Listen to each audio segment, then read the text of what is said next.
The last video I did about game prices was on the NES, and I said, if you want to see another one, let me know. And wow, did you let me know that you wanted a part 2, so here it is. And I will also say someone commented something and I actually included it in this video, so if you want maybe some of your ideas or topics discussed in the future, comment down below. But with that being said, let's see what expensive games are on the NES. Part 2. First off, we're going to go ahead and talk about one of the biggest games on the NES, and that is The Legend of Zelda. Now, as you can see, this is the gold cartridge, and someone commented I should talk about Zelda because, well, it didn't fall within the price range of the last video, so I brought it up. Here, if you have Zelda, the gold cartridge on price charting, it is $28, or if you have it complete, it is $118, which is absolutely crazy, but it kind of makes sense. This is one of those games that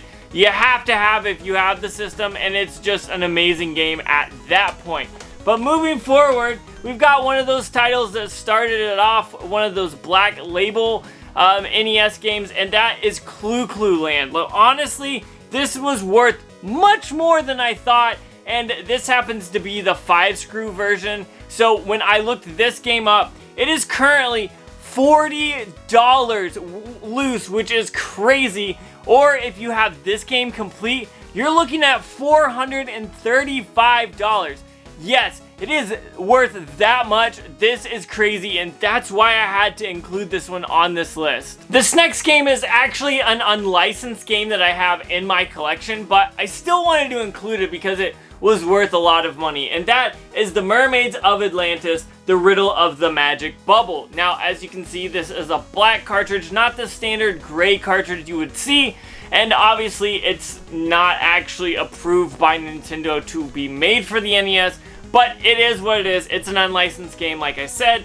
But if you have this game currently, it is worth loose $43 or $91. That is a lot of money for an unlicensed game, and honestly, I didn't expect this game to be worth that much, but it is, so I had to include it. And moving forward, we have Dragon Warrior 2, which I actually have this boxed and complete, which is pretty awesome. But if you have just this game by itself loose, you're looking at $45, which is quite a hefty fee. Or if you have it complete like I do, it is $123. And honestly, there are so many Dragon Warrior games. There's like 5 or 6 of them, and they're all pretty much worth a good chunk of change. So if you find these, you should definitely pick them up. The next game on this list was actually a trade. I ended up trading it from my sister-in-law. She didn't want the game, she had it, but I told her how much it was worth, and I traded her like 2 or 3 games that she would actually want to play. Like, I believe it was like Super Mario Brothers 3 and a Donkey Kong Country 1 and 2, I believe, on the Super Nintendo, and that was for G.I. Joe, a real American hero. I saw this in her collection and I noticed she didn't care for it, and I was like, hey, do you ever want to sell that? Let me know. And I ended up saying, hey, I got these games to trade, what do you think? And so we ended up trading for this. This game currently is worth $70 loose or $185 complete if you have this game complete, which is a good chunk of change. Now, honestly, I can't say that I've played this game very much or really care for it, but it was on the list, and actually, I'm glad that I got it, because at the time, it wasn't worth that much. Next, moving on, we've got Ninja Gaiden 3, The Ancient Ship of Doom on the NES. Yes, this game is actually worth $78 on price charting, or if you have a complete, $226.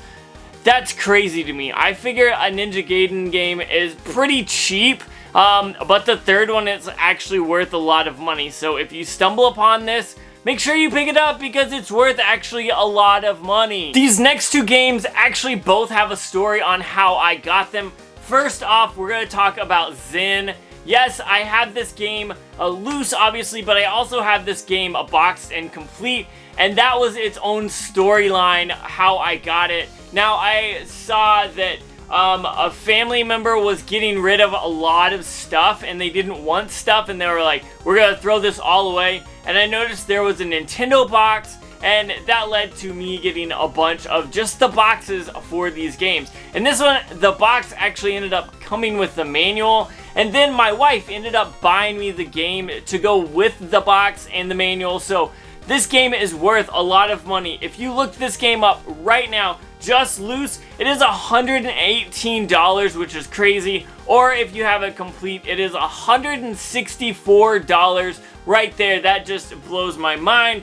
But the next game is even crazier. Now, you guys, if you've seen the channel, you've seen how I have a boxed Earthbound copy. I'm not bragging or anything, but when I made that deal, I actually got a few other games, and this game is actually one of them. Now, I paid $450 for that boxed Earthbound, this game, and a Zelda Majora's Mask, the special edition one. So I feel like I got a really good deal. This is Mighty Final Fight. Yes, this is a very expensive game, and I'm super stoked I picked it up a few years ago because this game loose by itself is worth $262. That is crazy. But if you have this game complete in box, it is $558, which is just absolutely crazy. So if you have one of these, consider yourself lucky. So that was part 2 of the expensive NES games in my game collection. I started off with most of these games being $40 or more. So if you want to see games that are worth less than that, maybe $20 to $40, comment down below and let me know. But honestly, I feel like this part 2 was stacked with games just like the part 1 was. So let me know what you think down below in the comments. But honestly, that's all I've got for you. See you later.